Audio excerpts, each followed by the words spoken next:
Olá, pessoal. Boa tarde a todos. Obrigada por participarem de mais um call mensal da OCAM. A gente vai aproveitar aqui esse fórum para agradecer a todos que foram nos prestigiar no nosso stand lá na Expert. É sempre muito prazeroso conhecer vocês, né, mais de perto, trocar informação, trocar ideia.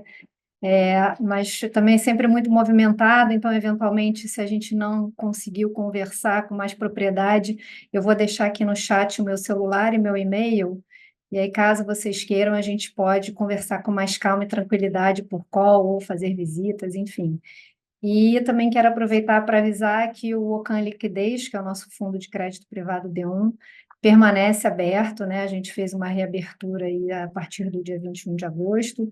Ele vai ficar aberto por mais algum tempo, mas não por muito tempo. Então, caso vocês tenham interesse em investir, façam o mais breve possível.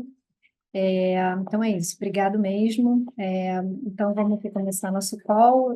Primeiramente eu vou chamar o Paulo. O Val, ele é nosso economista, vai falar um pouco de economia local e internacional. Depois vamos chamar o Petrônio Cansado, que é nosso gestor de crédito privado, para falar um pouco desse mercado e dos fundos. Posteriormente, o Pedro Drê, nosso gestor macro de juros, vai falar um pouco do mercado de juros e das posições. Fernando Chibantes, na sequência, falará do mercado de moedas. E, por fim, o Duda vai falar um pouco do mercado de ações. Paulo, por favor, pode começar. Boa tarde a todos. Começando pela parte externa, acho que o destaque desse ciclo, desde o nosso último call, foram os dados de mercado de trabalho americano. Acho que é um segmento que está completamente nos holofotes, porque o Powell indicou muito claramente na coletiva de imprensa, depois da reunião anterior, que, dado que a inflação já estava mais próxima da meta, do objetivo dele, o peso do mercado de trabalho tinha crescido, né? Ele estava olhando isso e que, enfim, ele tem uma trajetória de enfim, para atividade, para o mercado de trabalho, e que qualquer surpresa poderia justamente ser um trigger ali para uma atuação do Fed. Eu acho que os dados de mercado de trabalho vieram de novo ali mostrando um enfraquecimento,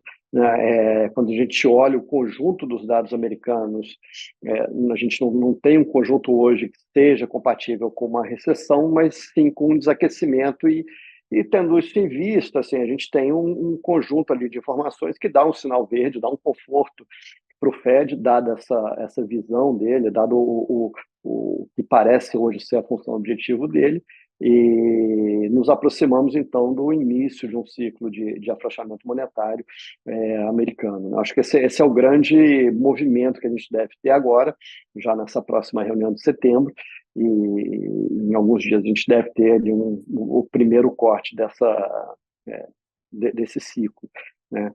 Além disso, a gente tem também a continuidade ali do ciclo de afrouxamento europeu, né, mas ali numa situação que tem alguns limites sobre esse ciclo, por conta do mercado de trabalho resiliente e também a inflação, então tem um afrouxamento, mas dentro de limites.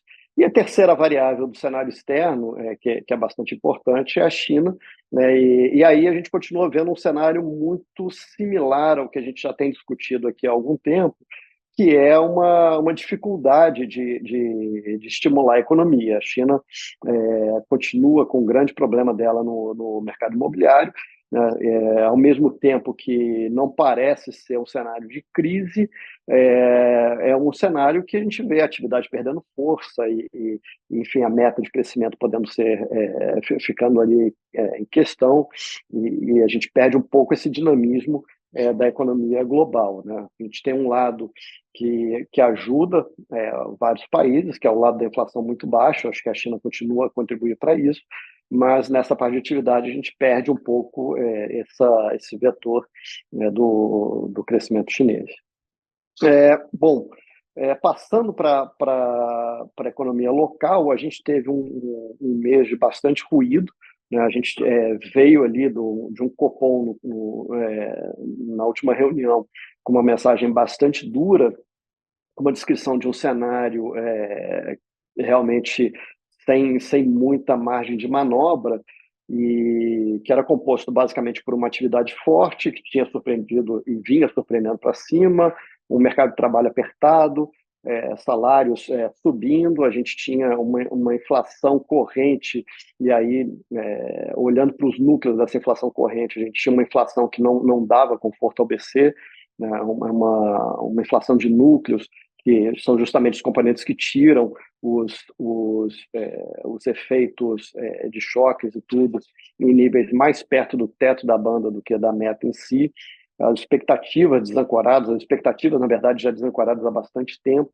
É uma política fiscal que vinha sendo questionada e continuou sendo questionada nesse ciclo. Um cenário externo que o BC também acha delicado, e aí, em cima disso, as próprias projeções do BC também, acima da meta, segundo as próprias palavras dos membros do Copom, na ata. Então, quando a gente olhava tudo isso, parecia um ciclo de apertos já contratado para a reunião de setembro, até avaliando também a evolução de dados que a gente teve de lá para cá. Uma parte do colegiado vinha com um discurso mais duro, mas mais recentemente, nas últimas semanas, a gente teve uma elevação desse ruído, inclusive com um dos diretores fazendo explicações sobre as falas anteriores, o próprio presidente do BC, na última semana, falando que o mercado estava exagerando no movimento de precificação, de elevação da Selic nesse ciclo. Então, houve ali um certo ruído, né? E, ao mesmo tempo que a gente vê o cenário tendo evoluído de uma forma compatível com o início de um aperto de um ciclo monetário, eu acho que isso enfim, acaba sendo a atuação mais correta, porque caso não seja feito, provavelmente o BC vai arranhar um pouco mais, vai sair com a credibilidade um pouco mais arranhada, mas a gente inicia um ciclo ali gradual, como o próprio presidente do BC disse, né, e um ciclo que também pode ser visto como insuficiente, caso seja interrompido, enfim, com um orçamento um pouco menor. Bom, para completar esse quadro, só para fechar, a gente também passou por um período onde a gente teve um questionamento mais forte em cima da política fiscal.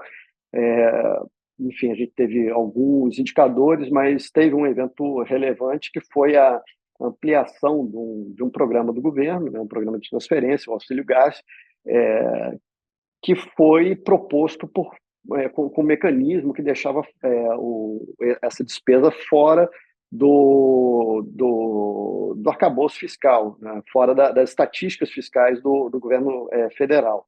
Seria uma operação ali via caixa, né? Acho que isso foi muito mal visto pelo mercado como uma forma de burlar o arcabouço, as regras, né, uma forma de você fazer uma política pública usando uma estatal para fazer esse desembolso. E aí, sem dúvida nenhuma, a gente entra em um tipo de memória de operações que a gente já teve no passado e que não deram muito certo. Então, realmente, a partir dali, a gente teve um questionamento mais forte, né, e, enfim, batendo em preços, batendo em câmbio, que é uma coisa que a gente sabe também que afeta a inflação e afeta as expectativas. Então, a gente segue nesse momento também com questionamento fiscal mais forte do que o que a gente tinha no último mês. A gente acabou de ter o envio do orçamento, o projeto para o orçamento de 25, ele não acaba com essas dúvidas, na verdade, também tem algumas questões ali no orçamento, mas acho que, como grande resumo, acho que foi um mês onde a política fiscal e a monetária tiveram um nível de ruído ali mais forte do que a gente vinha tendo aí no passado. Bom, eu fecho por aqui, então, acho que essa é a ideia básica do cenário, e eu passo para o Petroni para falar da parte de crédito. Boa tarde, obrigado pela presença de todos vocês. Vou seguir aqui dando continuidade ao Paulo, então, e comentar que o mercado de crédito, mais uma vez, teve um mês com um desempenho forte. O IDDI teve, mais uma vez, um fechamento de spread, indicando aí um aumento de preço dos títulos de crédito privado, e eu acho que grande parte disso pode ser explicado pelo cenário que o Paulo colocou.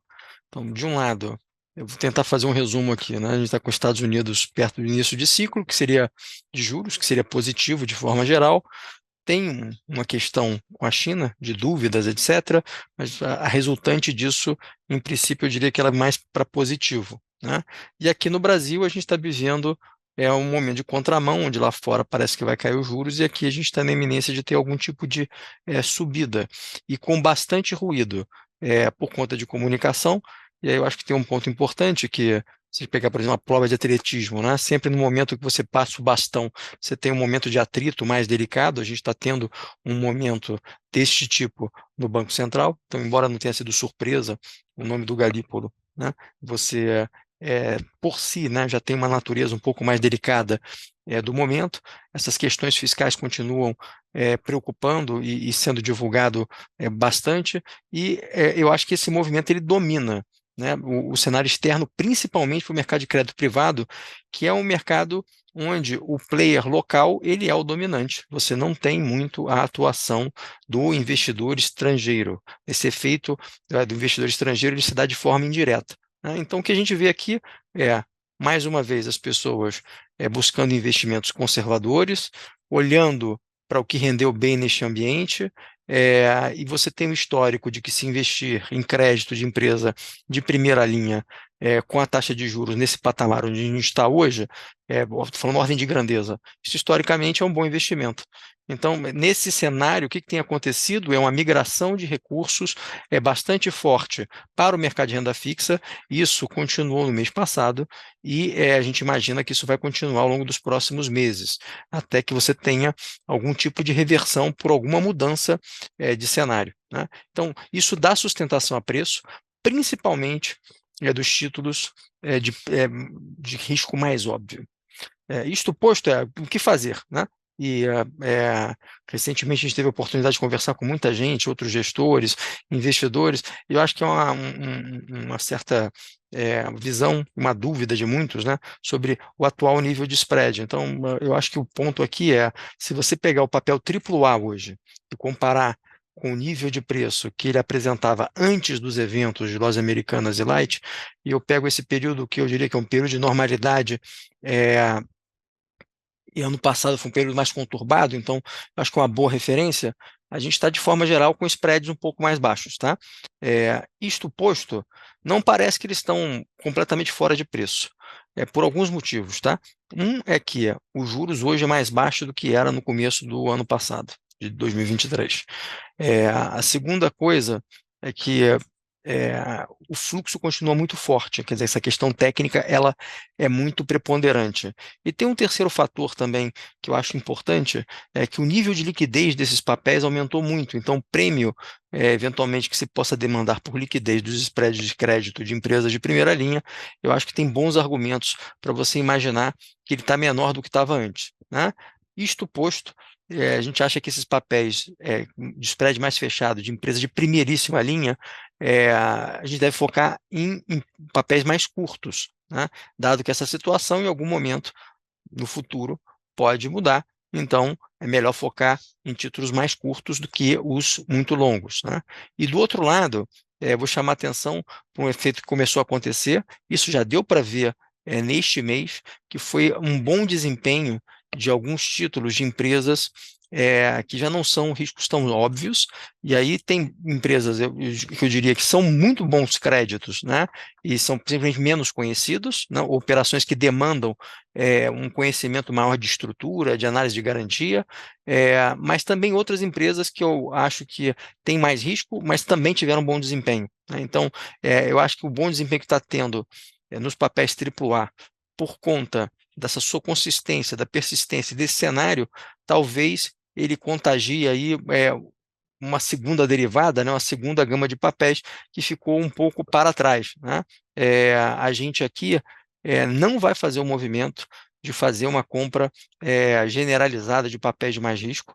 A gente sempre nos pautamos aqui por ter uma cabeça mais conservadora na gestão, então a gente vai manter isto, até por conta de o cenário ainda não ser um cenário muito claro. Na verdade, acho que muito do fato do recurso estar vindo para a renda fixa é justamente pelo nível de incertezas que existe hoje no mundo todo, mas a gente acredita que existem boas oportunidades nesse tipo de segmento, né? E outra coisa que sempre acontece, e aí olhando para o passado, eu tenho uma convicção bastante grande que isso vai voltar a acontecer, é de um volume maior de empresas acessando o mercado de primário de crédito e vindo fazendo operações. Isso acaba contrabalançando o movimento de entrada e equilibra um pouco o preço, né? A gente não viu isso ainda de uma maneira muito vigorosa, no curto prazo não está acontecendo, mas eu diria que ao longo dos próximos meses eu tenho boa convicção de que isso venha a acontecer. Então acho que agora o momento também para você é de aguardar essas operações e ficar com um pouco mais de caixa nos fundos, a fim de tirar proveito de oportunidades que a gente acredita que vão se materializar ao longo dos próximos meses. Eu acho que é isso aqui do meu lado de cenário. Vou passar a palavra para o Pedro Dré. Bom, boa tarde a todos. Dando sequência aqui para a parte dos multimercados e falando inicialmente sobre o portfólio de juros, o que a gente viu ao longo do mês passado foi um mês de bastante volatilidade. Acho que o grande tema aqui no mercado de juros é essa divergência entre o Brasil e o resto do mundo, principalmente os desenvolvidos, como tanto o Paulo e o Petrone já falaram. A gente está aqui na iminência do Fed começar um ciclo de corte de juros, com o Brasil talvez decidindo por uma alta de juros no mesmo dia. Então, isso tem chamado muita atenção. A gente teve um mês de muita volatilidade nos ativos de risco. O trigger principal foi o payroll, que foi divulgado no início do mês de agosto, né, que foi um payroll mais fraco. Isso trouxe aí os medos de recessão de maneira muito forte. A gente viu uma queda da Bolsa Americana de quase 10% no mês. As taxas de juros de 10 anos vieram de 4,20 para 3,70, chegaram a fechar 50 vezes no mês, depois voltaram um pouco, hoje está perto de 3,90. As bolsas também se recuperaram. Aquele número do início do mês trouxe essa assombração no mercado e trouxe bastante volatilidade. Mas desde então o mercado se recuperou, né? Os números foram sendo divulgados depois na sequência, foram números ainda que mostram, a despeito dessa fraqueza do mercado de trabalho americano, uma boa resiliência da economia americana. Então, o que a gente está vendo realmente parece ser um cenário de soft landing. O Brasil até performou bem ao longo do mês, né? A gente observou, a despeito desse noticiário local mais negativo, com esse fiscal que o Paulo já citou, dados de inflação piores, a atividade econômica forte, o Brasil conseguiu surfar essa onda benéfica lá de fora, né? A gente viu até o real performando bem no mês, isso ajudou o DI ficou pesado o mês inteiro.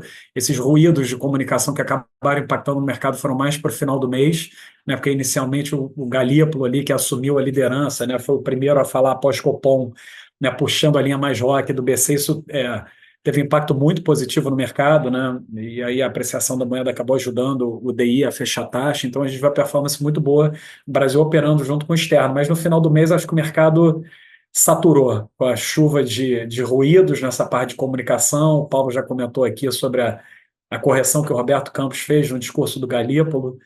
É curioso isso, porque o Roberto Campos insistiu muito de que ele não queria dar um guidance, né, que o Copom do final do mês de julho, eles decidiram por não dar um guidance de política monetária.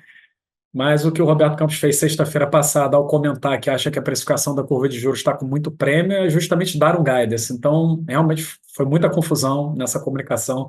A gente tem visto muitas pessoas baterem nessa tecla. A gente também está com essa opinião que realmente a comunicação ficou muito ruidosa e o mercado acabou ficando saturado e tendo um efeito negativo aí nos ativos de risco domésticos, né? Se manifestaram aí em diversas frentes. Então, e assim, sintetizando aqui, a nossa opinião de juros não mudou. Como a gente falou aqui no call passado, a gente permanece com viés aplicador lá fora e tomador aqui dentro. Em termos de portfólio, a gente aumentado o risco ao longo do mês de julho, a gente reduziu nesse mês de agosto, a gente realizou as posições aplicadas lá fora, reduzimos um pouco. Hoje o que o mercado tem aproximadamente 100 bases de corte de juros para esse ano, né? São 3 reuniões, então, arredondando aí 33 vezes em cada reunião, nas últimas 3 reuniões do Fed desse ano. E um ciclo total de um pouco mais de 200 bases, com uma taxa terminal um pouco acima de 3% dos Fed Funds, e a neutra pelo Fed é perto de 2,8%. Então, a gente acha que nesse nível de preço não é para você estar com a lata cheia de risco, então a gente realizou um pouco, mas a gente ainda gosta da posição aplicada, porque a gente ainda acredita que tem uma simetria muito grande. CNTP, os dados vindo em linha, acho que o mercado pode realizar um pouco, a renda fixa abrir, mas se algum dado tiver uma derrapada maior e vier muito abaixo do consenso, acho que o mercado vai rapidamente para uma taxa estimulativa. Então, a gente continua com posições aplicadas, a gente encurtou o duration da carteira, dessa posição aplicada nos Estados Unidos, a gente tem preferido os Estados Unidos aos outros países desenvolvidos, mas a gente ainda gosta de Reino Unido e zona do euro, mas agora a posição está concentrada nos Estados Unidos. Tá? Então a gente continua com o viés aplicador, posições menores. Aqui no Brasil, a gente sofreu ao longo do mês com fechamento de taxa, mas com essa azedada que o mercado deu no final do mês, foram os últimos 3 ou 4 dias aí de uma abertura muito forte, a gente aproveitou para sair da posição tomada. O mercado agora está com um ciclo de aproximadamente 175 bases de high, que é ali um pouco acima de 12% de taxa terminal. Acho que é o mínimo que o mercado deveria precificar. Eu acho que é daqui para mais, mas o mercado acabou de fazer um movimento grande, então acho que é saudável você realizar essa posição e aguardar algum momento aí para voltar para essas posições tomadas. Eu acho que a posição do Banco Central, a gente repete aqui o que a gente falou no mês passado, é muito desafiadora. Né, existe essa verdade que o juro no Brasil é muito alto, mas se o juro aqui fosse muito alto, a gente não estaria com essa taxa de crescimento que a gente está tendo. Né? Então, o nosso juro neutro, segundo a expectativa do BC, é 4,75, e a gente já cruzou para um patamar acima de 4,75 no final de 2021. Então, a gente está há muito tempo com juro acima desse teórico neutro, e mesmo assim a gente está crescendo 3% ininterruptamente. Então, o juro não está muito alto. Então, ajustado ao momento fiscal que a gente está, essa política fiscal frouxa, né, e todo esse desenvolvimento negativo que a gente está vendo, né, a derivada recente é muito ruim. Né? A gente está vendo aí, como o Paulo falou, uma tentativa de burlar o atual arcabouço, aprovando mais estímulos. Então, o BC inevitavelmente tem que se contrapor a isso, se ele quiser seguir o livro e texto né, do sistema de metas de inflação. Então, quando você faz a conta de onde o juro tem que ir, é bem acima do que o mercado tem como juro terminal. Então, a gente continua acreditando que o mercado ainda vai passar por momentos de uma precificação bem mais aguda, independente desse capítulo internacional de corte de juros. Foram várias as vezes que a gente viveu um momento como esse, que o Brasil corta juros com os Estados Unidos cortando. Então, achar que o corte de juros vai salvar o Brasil aqui, acho que isso não vai acontecer. Então, a gente continua com uma visão negativa aqui para juros. O desafio é enorme para levar a inflação para a meta, para 3%. A inflação de 2024 é 4,5%, de 2025 também. As implícitas do mercado estão 5% ou mais. E toda a parte do fundamento, atividade econômica, crédito, né, mercado de trabalho muito apertado, né, tudo isso sugere que a gente realmente precisa se contrapor a esse estímulo fiscal. Então, a gente continua com essa visão. Então, é isso. Continuamos perseguindo posições aplicadas lá fora, temos um viés altista para os juros aqui no Brasil, apesar de, no momento, a gente estar sem risco por conta desse forte movimento que aconteceu no final do mês passado. Então, acho que é isso. Vou passar para o Chimante para falar de moedas. Boa tarde a todos. Eu acho que aqui no mercado, na parte de moedas, a principal fator, a principal mensagem aqui que fez preço foi o tom mais incisivo aí do Powell, né, no evento do Jackson Hole. Acho que o dólar já vinha antecipando aí, né, o mercado já vinha antecipando né, um possível posicionamento um pouco mais dovish, e acho que acabou se consolidando. Então agora virou mais uma questão, a discussão muito mais sobre a intensidade, né, do começo aí do movimento aí de queda de juros. Acho que com isso aí o dólar ficou mais uma vez, mais um mês fraco em geral. A gente aqui na parte do Brasil, acho que de mais relevante, acho que vale a pena comentar um pouco nas intervenções que a gente acabou vendo aqui no real, né, por conta aí do Banco Central na semana passada.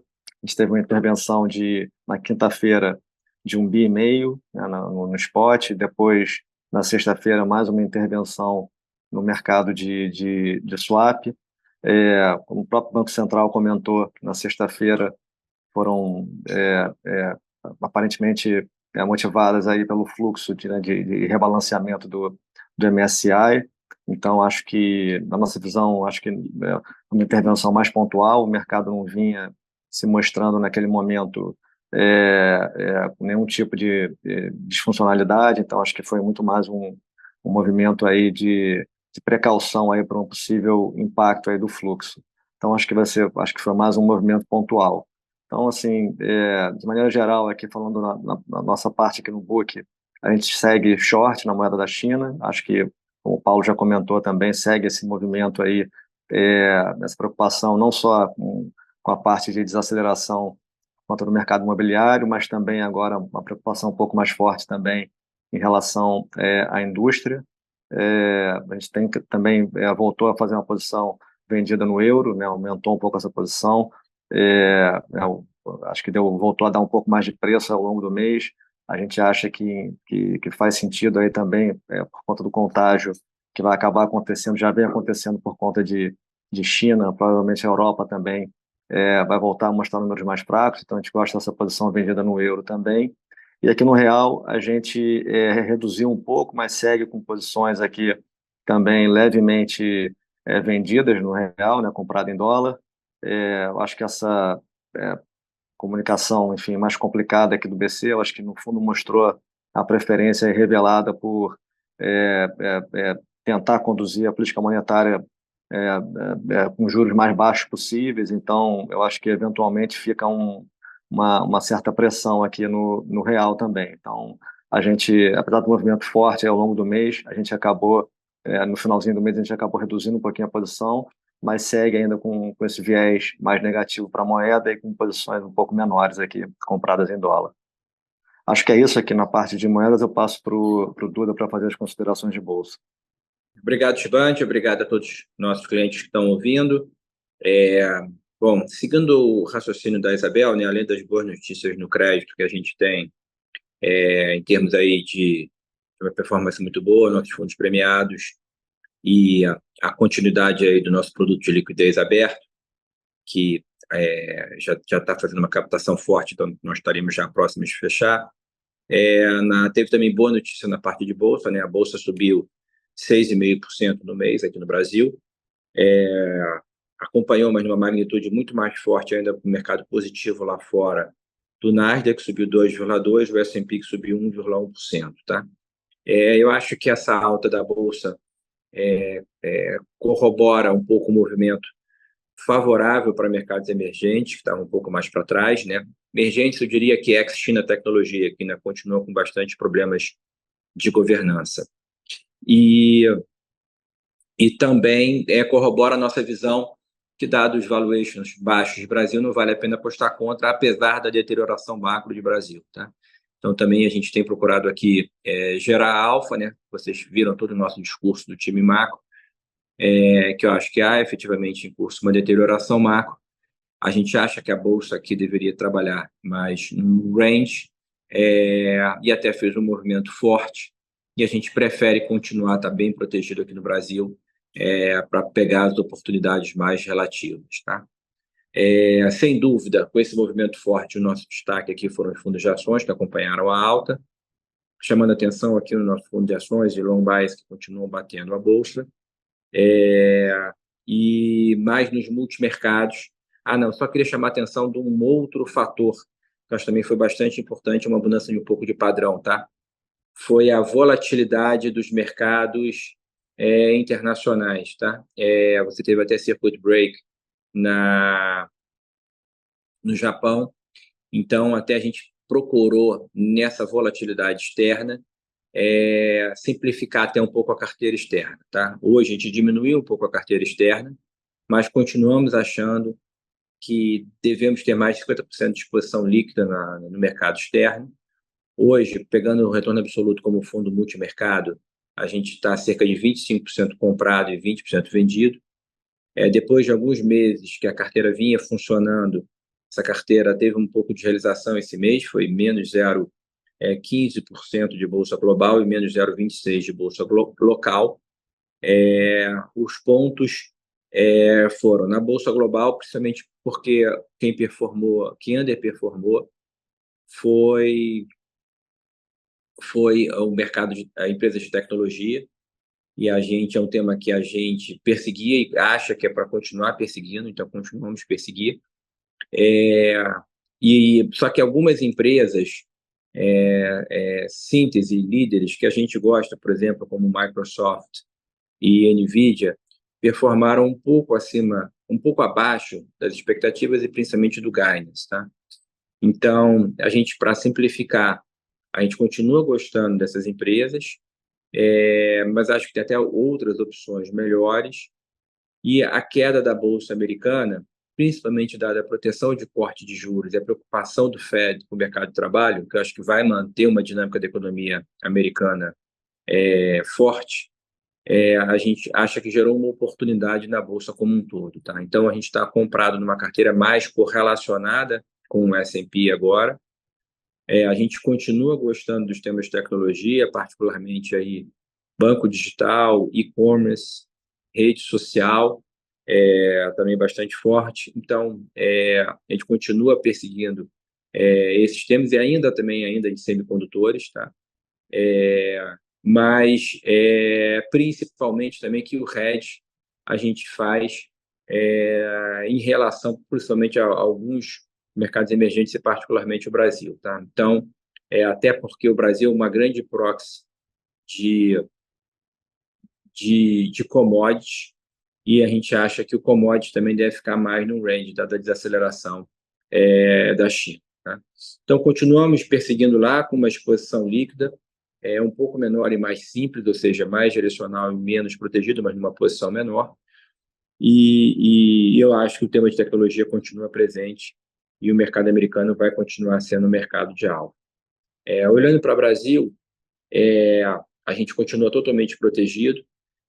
Acredita que o melhor continua sendo gerar alfa aqui, dada a deterioração macro e o aumento de juros provável, em contrapartida com a queda de juros nos Estados Unidos. Aqui a gente aumentou as posições em bancos, principalmente bancos já incumbentes, e foi um destaque de performance no mês, principalmente com a expectativa efetivamente de juros maiores, né? Então, o nosso tema de bancos é simples, a gente também gosta de bancos digitais, a gente gosta também de banco de investimento, mas os bancos incumbentes é uma proteção e uma resiliência do crescimento, mesmo com juros mais altos por mais tempo. Outro tema que a gente persegue é o tema de utilities. A gente baixou um pouco essas posições e foi um destaque negativo de performance no mês. E a gente continua gostando desse tema. A gente fez algumas alterações, a gente diminuiu um pouco em saneamento e aumentamos um pouco mais ligado à geração de energia para se beneficiar, mas continua sendo um tema relevante para a gente porque é um tema protegido por inflação, se isso vier a ser um risco. Principalmente a outros temas, vamos dizer, mais domésticos, como consumo, a gente continua achando que o utility prepondera e tem uma performance superior. Em termos de energia, a gente também aumentou a posição e foi também um destaque positivo. A gente vê, principalmente ligado a petróleo, um valuation muito atrativo, um retorno rápido para o acionista. Então, o case aí são de empresas com um tema micro muito favorável, porque a gente não acha também que o petróleo seria claramente um risco de retorno de um movimento de alta, também seria mais um nível de range, mas as posições aqui deveriam outperformar o mercado pelo retorno rápido ao acionista, pelo valuation extremamente deprimido e pelos cases micro, inclusive, de expansão de produção aqui no Brasil e de ativos acima da média do nível global, que também acho que são temas fortes, tá? A gente continua conservadores, a gente protegendo basicamente com um índice otimizado aqui da Bolsa. Então, outros setores, como mineração e siderurgia, como consumo, como eu citei, bens de capital, assim, a gente fica um pouco mais conservador. Então, esses seriam os pontos, a gente fez pequenos ajustes na carteira, mas continuamos perseguindo um mercado mais altista lá fora, fazendo isso sempre também procurando estar nas empresas líderes, nas melhores empresas, para também diminuir o risco, e aqui mais protegido. E apesar da alta do mercado, nós não nos empolgamos tanto aqui com esse movimento. E eu acho até que isso gerou algumas distorções que a gente procurou se apropriar nesse início aí de setembro para gerar ainda mais alta. Então, basicamente, seria isso. Eu passo a palavra para a Isabel para as considerações finais ou alguma pergunta que ainda vale a pena a gente esclarecer. Não, a gente nem teve perguntas, Duda. A gente pode encerrar e deixar, a gente está à disposição para qualquer dúvida eventual que possa vir aqui. Obrigada a todos, um bom mês. Obrigado. Obrigado.